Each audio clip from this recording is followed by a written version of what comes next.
Enter the next evolution in the wellness and movement industry.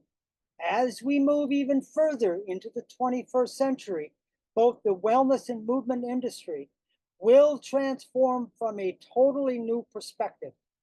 I'm not talking about what the media is touting as the new trends, like the new technologies, gadgets, and using terms like metaverse. Not at all. Instead, what I'm referring to is looking at ways to heal the body by addressing the body as a whole and not the sum of its parts. Some technologies have their place.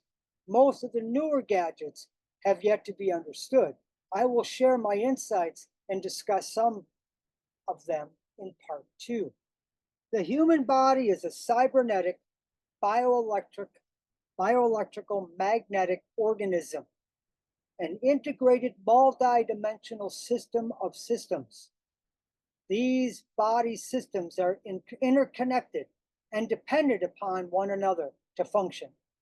As Aristotle once said, the whole is greater than the sum of its parts.